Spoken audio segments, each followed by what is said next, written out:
বিষয়ৰ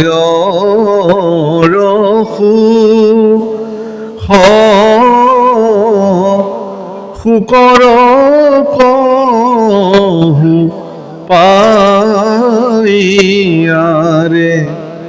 হৰি পদ সেৱা মানৱীবিনে নাই নাম পৰম ধন চিন্তহু মন ভাইয়াৰে তনু চিন্তামণি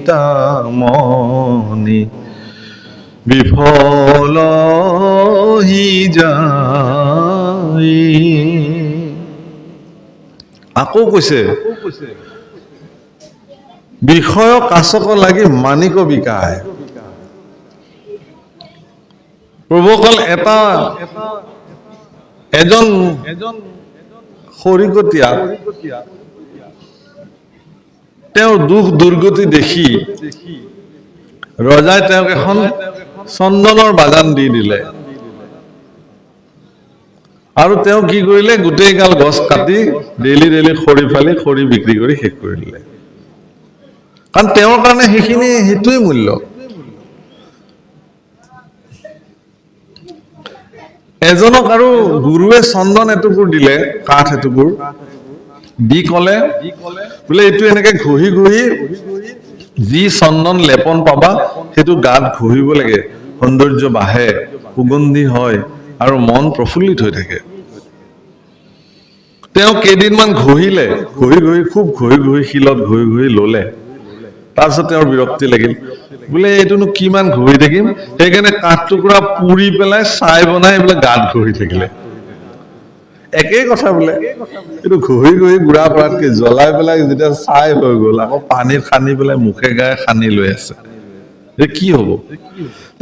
মানে ভাগৱততে লিখিছে এই উদাহৰণ যে মলয়া চন্দনো কোনোবাই পুৰি পেলাই ছাই ঘঁহে, তাৰ ব্যৱহাৰটো নাজানে।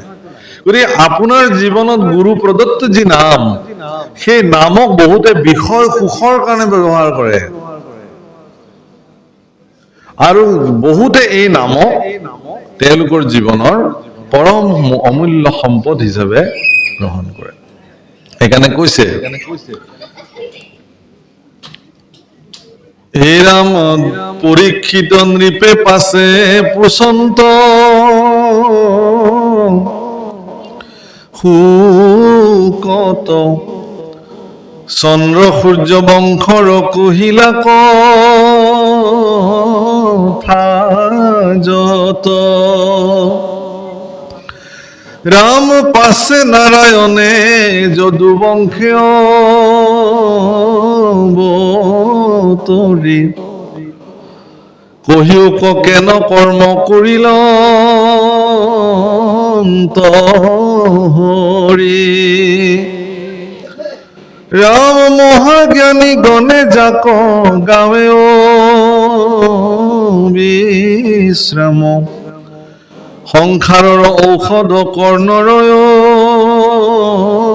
বিৰাম ৰাম হেন কৃষ্ণ কথা নুশুনিব কোনৰে ও একে মহাপাপী আত্মঘাতকী তপৰে। মহাৰাজ পৰীক্ষিতে গুৰুদেৱ শুকৰ প্ৰতি নিবেদন কৰিছে যে হে গুৰুদেৱ, তুমি মোক চন্দ্ৰ সূৰ্য বংশৰ কথা যিমান পাৰা কলা, কিন্তু এতিয়া মই ভগৱন্ত পুৰুষে যদু বংশত অৱতাৰ লৈ কি কি কৰ্ম সাধন কৰিলে এই কথা মোৰ জানিবলৈ মন গৈছে। মই আৰু বেলেগ কথা নকওঁ, এই কথাই মা বাইসকল, এগৰাকী ব্যক্তিৰ জীৱনত এগৰাকী সৎগুৰু প্ৰাপ্তি হোৱাটো তেওঁৰ জীৱনৰ ভাগ্য। বহু ভাগ্যৰ বলতহে এজন ব্যক্তিয়ে তেওঁৰ জীৱনত এগৰাকী সৎগুৰু প্ৰাপ্তি হ'ব পাৰে। আৰু এগৰাকী সৎগুৰুৰ জীৱনত বিশ্বস্ত আৰু মানে দাসত্ব মানি লোৱা শিষ্য প্ৰাপ্তি হোৱাটো গুৰুৰ কাৰণে আকৌ পৰম সৌভাগ্য। মহাপুৰুষ শ্ৰীমন্ত শংকৰদেৱ গুৰুজনাৰ জীৱনত মাধৱদেৱৰ দৰে শিষ্য প্ৰাপ্তি হোৱাটো গুৰুজনাৰ কাৰণে পৰম ভাগ্য। যদি মাধৱদেৱক তেওঁৰ জীৱনত নাপালেহেঁতেন তেতিয়াহ'লে হয়তো বহু সৃষ্টি আজিও বেকত নহ'লেহেঁতেন। আৰু মাধৱদেৱৰ জীৱনৰো পৰম ভাগ্য যে তেওঁ শংকৰদেৱৰ নিচিনা এগৰাকী গুৰু তেওঁৰ জীৱনত প্ৰাপ্তি। সুখদেৱৰ জীৱনৰ পৰম ভাগ্য যে তেওঁ পৰীক্ষিতৰ নিচিনা এগৰাকী শিষ্য তেওঁৰ জীৱনত প্ৰাপ্তি হৈছে, যাক তেওঁ ভাগৱত কথা ক'বলৈ পালে। আৰু পৰীক্ষিতৰ জীৱনৰ পৰম সৌভাগ্য যে তেওঁ শুকৰ নিচিনা এগৰাকী নিৰ্গুণবাদী পুৰুষ, পৰম বেদজ্ঞ শাস্ত্ৰজ্ঞ গুৰু তেওঁৰ জীৱনত তেওঁ গুৰু হিচাপে প্ৰাপ্তি হ'ল। সুখদেৱৰ কথা ভাগৱতত বৰ্ণন কৰিছে। সুখদেৱ যেতিয়া আহিছে, সুখদেৱ বিবস্ত্ৰ আছিল, তেওঁৰ শৰীৰত এচিকুটো কাপোৰ নাছিলে, বিবসন আছিল, দিগম্বৰ। আৰু তেওঁক পগলা বুলি শিশুবিলাকে শিল দলিয়াইছে তেওঁৰ গাত। গাঁৱৰ শিশুবিলাকে এনেকে শিল চিল দলিয়াইছে। কিন্তু সেই শিশুবিলাকৰ শিলৰ দলি তেওঁৰ শৰীৰত লাগি শৰীৰ ফাটি গৈছে, শৰীৰৰ অনিষ্ট সাধন হৈছে। কিন্তু তেওঁ কোনো ধৰণৰ প্ৰতিক্ৰিয়া ব্যক্ত নকৰি নিজৰ গতিত নিজে নিজে গৈ আছে। আৰু নগৰৰ যিবিলাক নাৰী আছে তেওঁলোকে দেখিছে যে ইমান সুন্দৰ শৰীৰৰ এগৰাকী পুৰুষ দেখিলেই কান্তি আহে, ভগৱানৰ দৃষ্টৰে দেখাত সাক্ষাৎ কৃষ্ণ। গতিকে সেই কামিনীসকলে সেই পুৰুষৰ সংস্পৰ্শ পাবৰ কাৰণে পিছে পিছে পিছে পিছে বহু নাৰী আহিছে। কিন্তু আহি আহি আহি সুখদেৱ যেতিয়া সেই ভৰা ব্ৰহ্ম সভাত, ঋষিসকলৰ সভাত য'ত পৰীক্ষিত বহি আছে, সেই স্থানত যেতিয়া জাজ্জল্যমান অৱস্থাত সুখদেৱ আহি উপস্থিত হৈছে, সুখদেৱৰ শৰীৰৰ পৰা ওলোৱা সূৰ্যসম ৰশ্মি, বিশেষ প্ৰকাশ, জ্যোতিমান আৰু সুখদেৱৰ যি পাণ্ডিত্যৰ প্ৰকাশ, তাকে দেখি শৌনক আদি ঋষিসকলে সকলোবিলাক নিজৰ স্থানৰ পৰা থিয় হৈছে আৰু শংখ ঘণ্টা ভেৰি বজাই সুখদেৱৰ জয় জয়কাৰ কৰিছে। তাৰপিছত সকলোৱে তেওঁক দণ্ডৱত প্ৰণিপাত নিবেদন কৰিছে। তেতিয়াই শিশুবিলাকে ভাবিছে যে এইজন পগলা নহয়, আৰু নাৰীবিলাকেও ভাবিছে যে আমি ভবাৰ নিচিনা এইজন এজন তেনেকুৱা পুৰুষ নহয়, এইজন এগৰাকী সিদ্ধ পুৰুষ, সাধক পুৰুষ। আৰু এওঁলোকৰ এই আচৰণ দেখি মহাৰাজ পৰীক্ষিতে দেখিছে যে এইগৰাকী সৰ্বশ্ৰেষ্ঠ মোৰ জীৱনৰ গুৰু হ'ব। কাৰণ মহাৰাজ পৰীক্ষিতে ভাগৱত শুনিব আহিছিল এইকাৰণে যে এগৰাকী ঋষিৰ দ্বাৰা তেওঁ অভিসম্পাত প্ৰাপ্ত হৈছিল। 7 দিনৰ ভিতৰত তেওঁক তক্ষকে দংশন কৰিব, তেওঁৰ মৃত্যু হ'ব। মহাৰাজ পৰীক্ষিতে ইচ্ছা কৰিলে সেই ঋষিগৰাকীক মতাই আনিব পাৰিলেহেঁতেন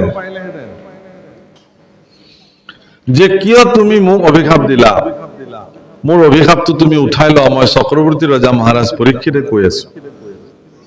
কিন্তু পৰীক্ষিতে এই কাম নকৰিলে। পৰীক্ষিতে বৰং সেই ঋষিগৰাকীৰ প্ৰতি কৃতজ্ঞ হ'ল, ক'লে যে সেই ধন্য সেই ঋষি বৰ, মই কৰা এক অপৰাধৰ উচিত দণ্ড মোক তুমি প্ৰদান কৰিছা, তোমাৰ এই অভিশাপ মই শিৰ পাতি ললো। এই বুলি নিজৰ পুত্ৰক সমস্ত ৰাজ্যভাৰ গোটাই দি বাকলি বসন পিন্ধি তেওঁ গংগাৰ তীৰলৈকে আহি কুশবনৰ আসনত তেওঁ বহিছে।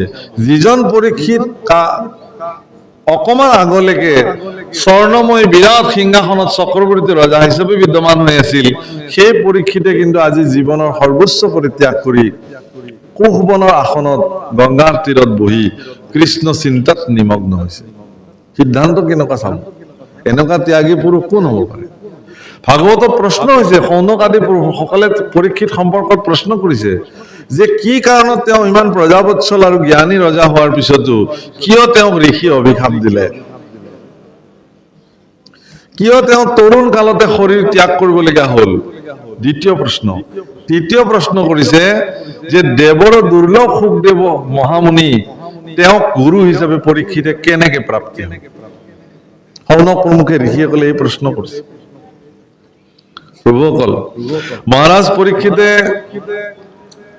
সকলো পৰিত্যাগ কৰি গংগাৰ তীৰত যেতিয়া বহিছে, তেওঁক সৌজন্যতামূলক সাক্ষাৎ কৰিবলৈ অহা প্ৰতিগৰাকী ঋষিক তেওঁ সুধিছে যে ম্ৰিয়মাণস্য কিম কাৰ্যম, মৃত্যুমুখী লোকৰ কি কাম? এটাই প্ৰশ্ন মাত্ৰ, আৰু এই প্ৰশ্ন সমস্ত জগতৰ কাৰণে সাৰ বুলি ভাগৱতত উল্লেখ কৰিছে। পুছিলাহা যিটো কথা সংসাৰতে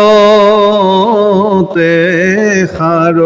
হে পৰীক্ষিত, তুমি যিটো প্ৰশ্ন কৰিছা এই প্ৰশ্ন সমস্ত সংসাৰৰ কাৰণে সাৰ। মৃত্যুমুখী লোকৰ কি কাম, এইটো সাৰ প্ৰশ্ন জগতৰ। সাৰ প্ৰশ্ন। কিয়? যে আমি সকলোবিলাক মৃত্যুমুখী, কেৱল পৰীক্ষিত মৃত্যুমুখী নহয়। শনি, ৰবি, সোম, মংগল, বুধ, বৃহস্পতি, শুক্ৰ, এই 7 দিনৰ ভিতৰত সময়ৰ তক্ষকৰ দংশনত আমি চববিলাক যাব লাগিব এইখন জগতে, কেৱল পৰীক্ষিত নহয়। গতিকে সেই পৰীক্ষিতে 7 দিনৰ ভিতৰত যিজন পৰীক্ষিতে আহি কৈছে যে মই মৰিলো মৰিলো মৰিলো, মোৰ কি হব এতিয়া? সেই পৰীক্ষিতে দ্বাদশ স্কন্ধত কি বুলি কৈছে যে হে গুৰুদেৱ, মই তৰিলো তৰিলো তৰিলো। তাৰমানে ভাগৱত মৰিলোৰ পৰা আৰম্ভ হয় আৰু ক'ত শেষ হয়? তৰিলোত শেষ হয়। সেইকাৰণে মনুষ্য জীৱনত যিসকল ব্যক্তিয়ে মৰিলো বুলি ভাবে তেওঁ ভাগৱত শুনক, তেওঁ নিজেই ক'ব এদিন যে মই তৰিলো, ভাগৱতে মোক